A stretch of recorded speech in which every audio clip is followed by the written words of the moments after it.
crime and Peter Chambers.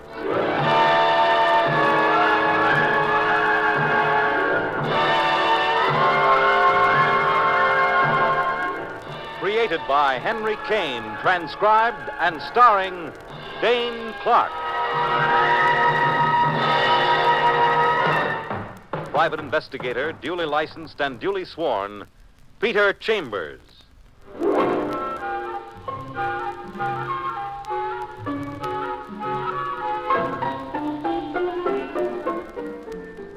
You're a private eye. That's your business. Anything else?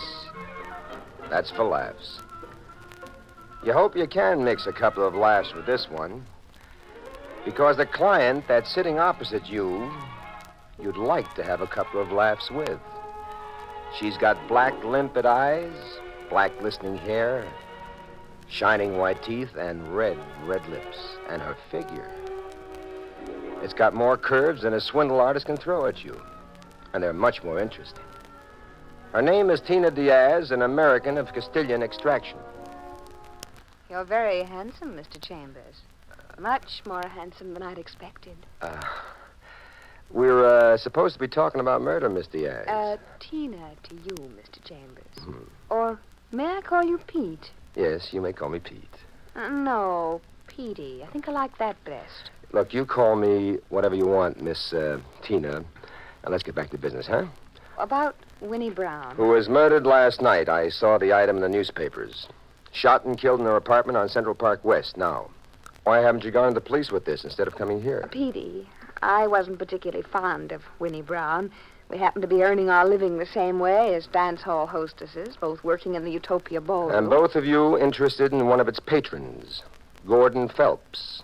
Playboy, millionaire, man about town. I was interested, but Winnie won out. And to be frank, I didn't like it. Of course, that was before I met you. Let me hear about Gordon Phelps. First, he was interested in me, and then he shifted to Winnie. But all over the joint, all over the dance palace, the Utopia Ballroom, there was a rumor that Winnie was blackmailing him. So, don't you think the police would be interested in that? Yes, but I'm not going to deliver that information. Why not? Because Gordon Phelps is a right guy, that's why. Maybe I ought to call him, huh? And get it straight from the horse's mouth. You won't be able to reach him. Why not? The Phelps mansion is on 56th and Madison. You won't find him there. How do you know? Because he's been in touch with me, which really is why I'm here. Right now, he's in a little place that he has down the village, a little hideaway he keeps. You know the phone number? 1-2-1110. Want the punchline, Petey? Honey, from you, I'll take anything. He sent me. Gordon Phelps sent me. He's waiting for your call. All right. 1 or 2.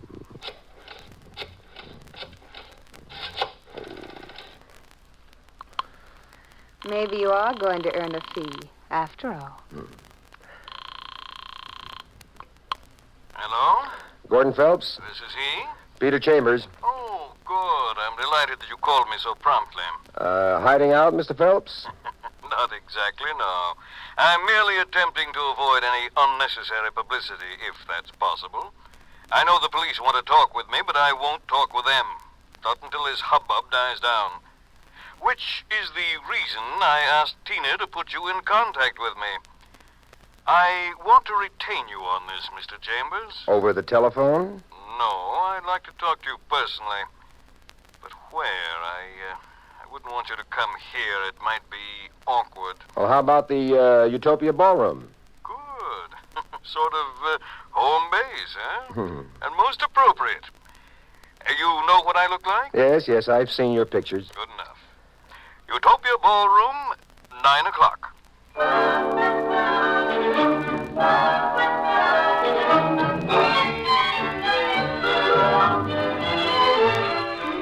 Reluctantly, you kiss off the lush and luxurious Tina Diaz. You try to get through to your friend, Detective Lieutenant Louis Parker, but he's working nights. So you march through a dull day, and then at 8:30, you're at the Utopia Ballroom. You're a little early, but that's the way you want it. Utopia Ballroom. They're all the same all over the world. Dim, dark, and rather delightful. And the girls young, beautiful, a little hard, garbed in clinging gowns, all shapely and vivacious. But that's not all you see. You clamp on to a couple of points of real interest. Snowtime Cummings and Mousy Lawrence, a couple of top narcotics pushers of the West Coast. And you wonder what they're doing here in the East. And then Tina Diaz approaches, and she takes your breath away. Tina Diaz sheathed in red silk. Want to dance, handsome? No, you know I'm waiting. Here, you gotta buy tickets, but for you, Petey, it's for free. I'd love to hold you close and dance. Oh, honey, I've got a date with Gordon Phelps, you know that. Yeah, okay. See that table over there? Way over there where it's dark? That's his favorite table. Uh-huh. Sit there, and when he comes in, I'll send him to you.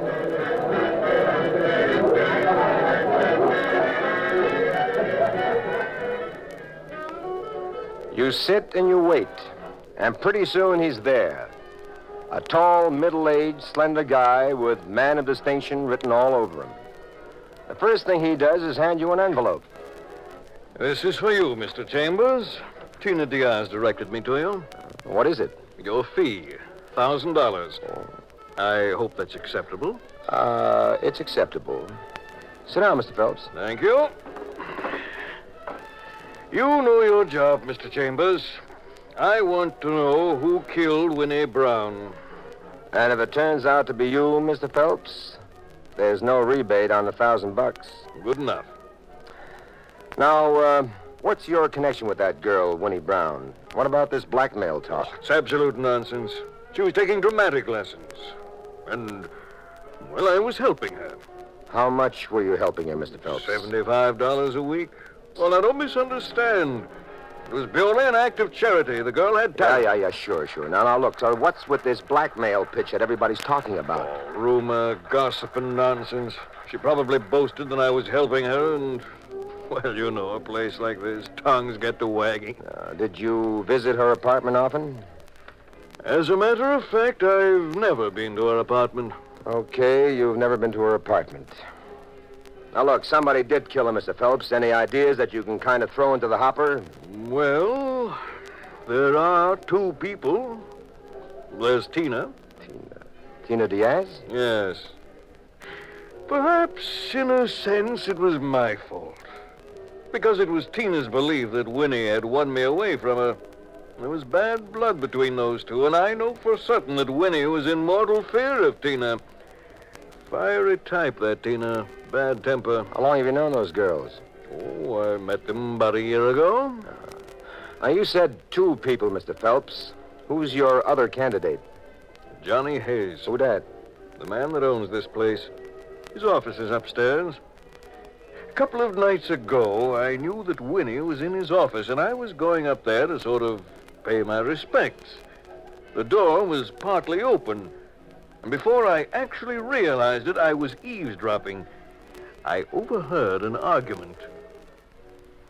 Now, look, you big shot, Johnny Hayes. I know what's going on around here, and I don't like it. You're putting a lot of nice kids in this spot, making criminals out of them, and I don't like it. You don't like it, eh? Well, who the heck do you think you are? I'm the dame that can blow the whistle on you. That's who I am. Sister, let me tell you something for your own good. You're moving in over your head. Way over your head. And unless you butt out of this and keep your nose clean, you figure to get your head handed to you with a few holes in it. And that's final. And so's this final, Johnny. Unless you put a stop to this thing within a week, I'm going to the cops. And you'll get your head handed to you. And it's got holes in it already. And that was that, Mr. Chambers. I heard the way he spoke to her, and that was a threat. A definite threat. There are no two ways about it. Yeah. Now, suppose I go up and talk to this Johnny Hayes. Suit yourself. Can I quote you on that overheard conversation? Certainly. Why not? Well, if there's nothing more, Mr. Chambers, then I shall be going. You know where to be in touch with me. I'm sort of hiding out. I just don't want to mix with the police or make any public statements. Not until this thing is completely finished.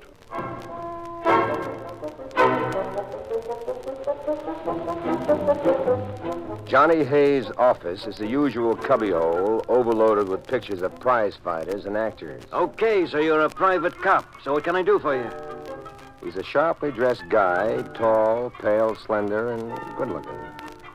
And trying to learn anything from his face is like trying to learn something from a clock without hands.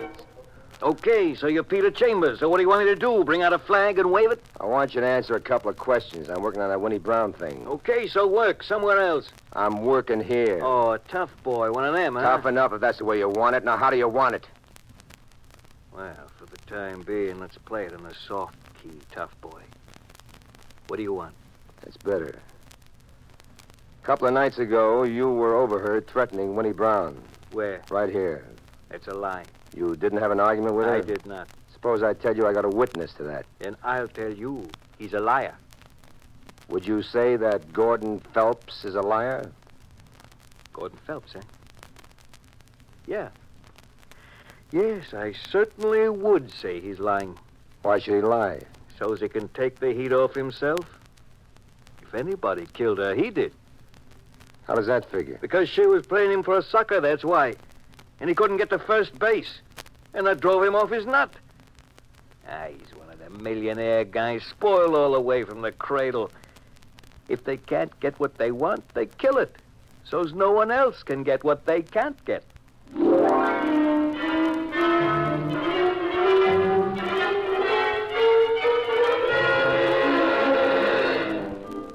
And that about does it for your conversation with Johnny Hayes.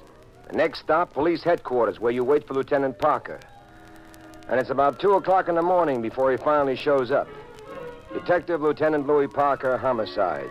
Staunch minion of the law, gentleman, and good friend. Well, bless my soul if it ain't Peter Chambers in person. Louis. Ain't it a little past your bedtime, friend? Louis, what have you got on that Winnie Brown murder? Knowing you, what have you got, pal? Well, I might have something you want. Oh, like perhaps a guy by name of Gordon Phelps, huh? Perhaps. Hey, you're not kidding, are you, Pete? No, Will you be able to produce that guy for us? I might. When? Within the next 24 hours. Good enough. All right. Now, what have you got for me, Louis? This gun that killed her and her diary. Did you trace the gun yet? We're working on it. How about the diary? Did it give you anything? No, nothing that helps. Makes a lot of mention of that Gordon Phelps, though. And says she lived in that apartment the past 2 years. Did he go up to her apartment often? As a matter of fact, according to the diary, he never went there. Ever. Well, that jibes. Jibes? Jibes with Oh, what? skip it, Louis, for the time being. Now, what did happen up there at Winnie Brown's? All I've got is a smattering from the newspapers. Dead, shot through the head, gun left there, no fingerprints. Killer probably wore gloves. Apartment had been searched, but not thoroughly searched. It appears that she interrupted the search, and that's when she was killed. A neighbor heard the shots, reported it. How'd the intruder get in? That is one of our chief problems. How come? Well, the windows were locked from the inside. Door lock was not tampered with. In fact, when we got there, it was actually locked from the outside. We had to use master keys. Louis, a favor? But what else? I'd like to look that apartment over. Uh-huh. Do I get cooperation? Have I ever failed you, Louis? No, you never have. There's the key, pal. Thanks, pal. Enjoy yourself. Let me hear from you.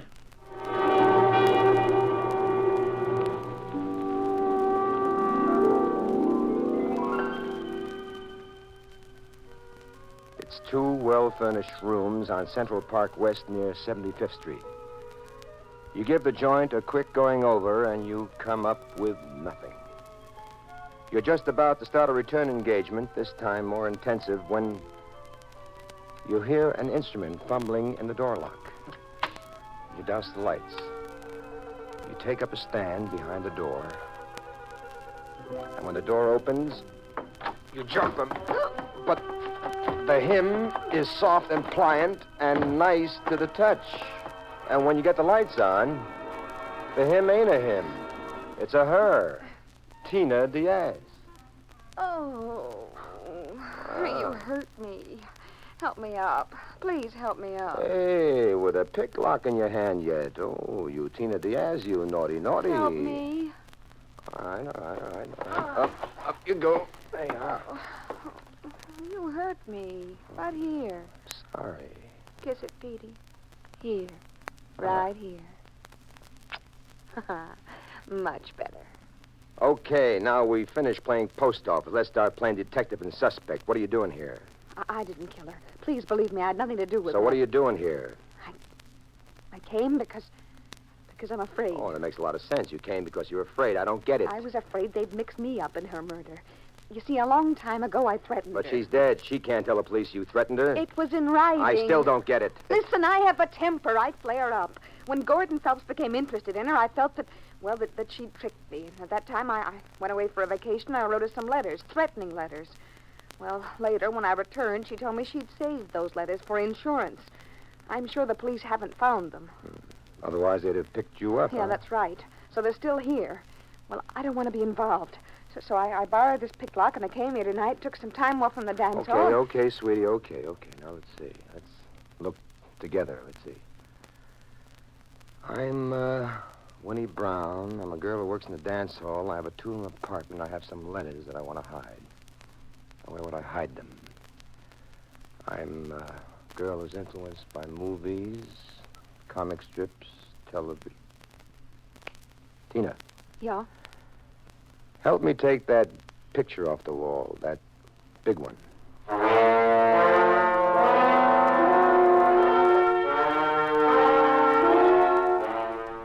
You miss on the first, but the second picture does it. You rip off the brown paper back, and there are the letters. And there also is another item, a document. You look at that, and you pocket it. And then you return the letters to Tina. Oh, I don't know how to thank you. Well, we'll discuss that later at my place, huh? I've got a great, big, beautiful terrace overlooking the city. Oh, I'd love that. It's a date. See, what was that other thing you found? That legal-looking document? Well, at the moment, it's none of your business, sweetheart. Look, tell me, do you know a character called Snowtime Cummings? Another guy called Mousy Lawrence? Yeah. Yes, I do. Are you mixed up in any of that? No, I'm not.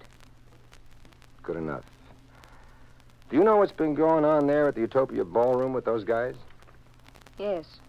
A lot of the girls know. But they're afraid to talk. Those that were not mixed up in it. Well, don't you be afraid. You tell me. Well, those two men come from the West Coast. That Snowtime Cummings and Mousy Lawrence.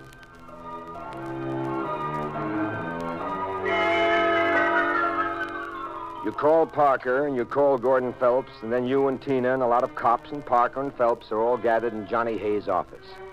Snowtime and Mousy have already been picked up, and now Parker points a finger at Gordon Phelps. You, Mr. Phelps, just in case you're remotely interested, the gun that killed Winnie Brown was your gun. Well, that doesn't mean a thing, Lieutenant. I gave her that gun 6 months ago as a gift. You're pointing the finger at the wrong guy, Louis. Well, who's the right guy? A little bit to your left. Correct. Johnny Hayes. Me? Why, you dirty little... Oh, shut up. Let him talk. Those two West Coast hoods were passing narcotics right here in this dance hall. They terrorized some of the girls into working for them. They slipped the girl a packet, and the girl would slip it to the customer while dancing with him, and then they'd take his dough in return. I didn't know anything about That's that. a lie. You even tried to talk Miss Diaz into your filthy little racket. Yes, it's true. He did. And for all of that, the boys paid him off, Louis. Winnie Brown found out about it, and she was a spunky one. She told Hayes unless he cut her out, she'd go to the cops. So he killed her.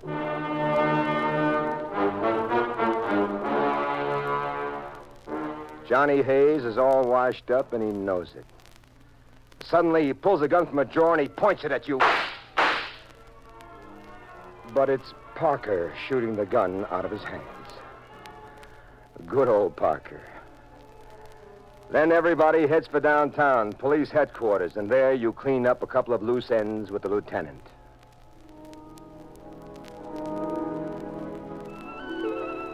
And then, in the faint blue of the very early morning, on your terrace overlooking the park, you and Tina Diaz drink a quiet toast to the great, sprawling, sleepy city beneath you.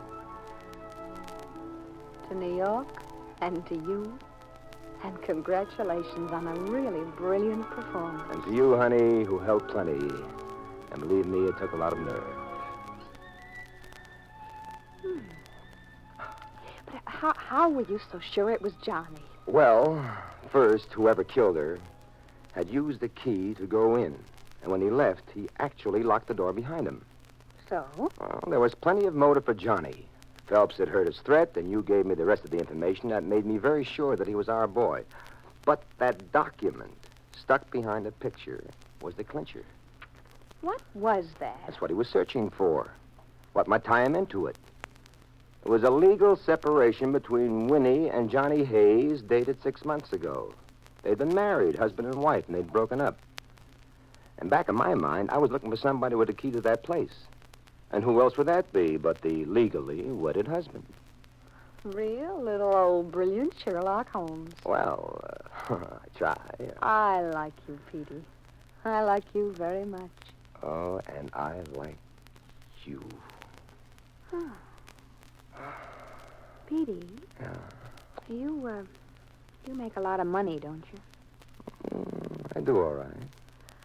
Well, I was thinking, I work pretty hard for a living, and I don't earn very much. Sure, I know. And I was thinking that if you had confidence in my ability... Oh, I have confidence in you, honey. Well, I know a dramatic school. It's only $75 a week, and if you could lend it to me and... Well, what's so funny? Nothing. Except this is where I came in.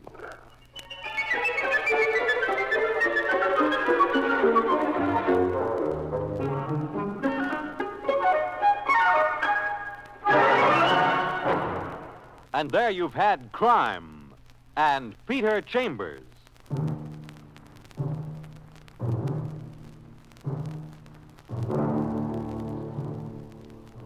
Dane Clark was starred as Peter Chambers. Crime and Peter Chambers was created and written by Henry Kane. Others in the cast were Bill Zuckert, heard as Lieutenant Parker, Patricia Wheel as Tina, and Bill Griffiths as Gordon. It was directed by Fred Way. And this is Fred Collins inviting you to tune in next week, same time, same station, transcribed for Dane Clark in Crime and Peter Chambers.